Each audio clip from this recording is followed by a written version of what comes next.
is for, shock value, and this is for like it, like, oh my god, I think it's more about how can we not be like Tim, and like how can we not maybe be like Suze, because like as much as I like love Suze's character, I feel like she's a bit of a white feminist in my opinion, and I guess you would have to come see the show to understand that. But wow, right on. Yeah. But I feel like it's the reason why we tell stories and why we're showcasing this is we want the audience to come out and be like, how can we not be like that? Or in this case with BB, she is going through some heavy, like, on the, mental illness and suicide. And during that time, I think in the 90s, it was not as talked about as it is now. And I think those, especially those topics, are very prevalent now. And I think that's also why we tell them, because, people are going to have more understanding of it. And, how can we help people like BB? How can we reach out to people like BB? How can we not be as stupid as Buff or, Jeff? You know what I mean? And I think that's why, these themes keep coming up. So in other words, it's almost like a lesson. Yes. To add to what Jocelyn said, right? We don't really change; we just kind of recycle. May I add to that? Absolutely. As far as like as relating to the characters, as far as Tim's character, Tim got out of the military. I got out of the military in 1994, and I was back home, and I had no idea what I was going to do. Mm-hmm. And I was surrounded by racists in Chicago Heights, Illinois, jealous racists who never, to this day, never left that town, and never will. I saw Germany. I was in Somalia for 2 months and 24 days, and which is the reason I can go to school, but that's another story. But I was like Tim in that way, and also like BB, because of things that got heavy. I was like, what's the point of living? I was unemployed. I had kids, and I was like, what am I going to do with my life? So I took some pills. And I went and laid down in the back of the house, and nobody even checked on me. The only reason I didn't die was because they were Walgreens pills, and no matter how many in that bottle you take, you'll be very, very groggy, but you won't die, because they know that people will try to do that. Mm-hmm. And luckily that happened. I should have been gone that night, but I wasn't. And everything about this play, all the people, they all affect me in a way, shape, or form. And in a way, it's a little traumatic, but it's also very cathartic. And it's going to be very cathartic to people who come see it, because every single one of them will relate in some way, shape, or form. Yeah. And since you mentioned coming to see it, I want to give that question to Jenny. Tell us a little bit about how and when we can see the show. Well, you can come see the show. Our opening night is April 12th. I believe it will be in the Backstage Theater at the North Las Vegas campus. I can't quite remember the time at the moment. I believe it was 7, if I'm correct. Yeah, 7. Yeah, at 7 o'clock on the 12th at the Backstage Theater. Our show days are the 12th, the 13th, the 19th, and the 20th at 7 p.m. We will also be having a matinee on the 13th at 2 p.m., and then the 14th will be at 5 p.m. So lots of opportunities for people to come and see the show. I wanted to ask you, I know several of the student actors who've told us about their characters have mentioned the relationship between all of the characters. So I wanted to ask you, Jenny, since you're directing, tell me what it's like, what's involved in putting together a student-led show like this? What's it like for you in the director capacity to work with all of these different characters and different actors? Oh my God, it's stressful, but it's like that good kind of stress.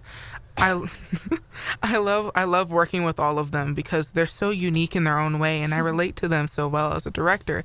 And it's kind of easier to guide them to build this show that we're creating because they direct so well.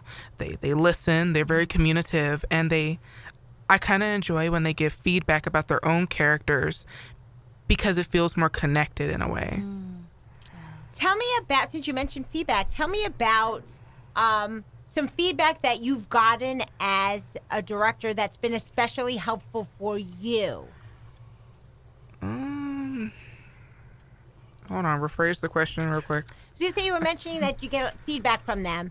What can you think of a specific instance in which the feedback has been particularly helpful for you? Has anyone given you any thoughts that have been especially helpful as a director? I get a lot of mostly because a lot of the feedback that comes back to me is based on the character, especially from the actors, of how they perceive themselves as the person that they're portraying. Most of my feedback as a director I get from Adrienne, because I'm the assistant director for her. And usually at night on our way home, we'll talk a lot about the show. And one of the moments I've noticed is that I try to put my own self into the actor's shoes, and that's a habit I get myself into, and I've learned to get myself out of that, because if I was meant for that role, I would have played it, but instead I'm directing it. I'm not that character. So it could be kind of challenging, right, to not want to step in. Yeah.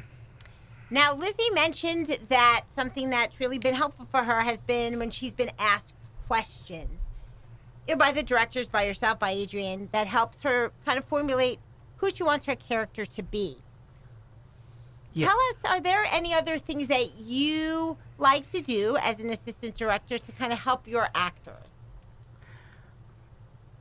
I like to kind of get deeper into who they are, especially in different scenes and how they react to or connect with the other characters. Because at the same time, in the show, they're all meant to be friends in some sort of way. So they all know each other. So there has to be some type of correlation of okay, you know who this person is. What type of bond do you have with that person? In your own ideas, who are you? Who are they to you? Kind of idea, you know?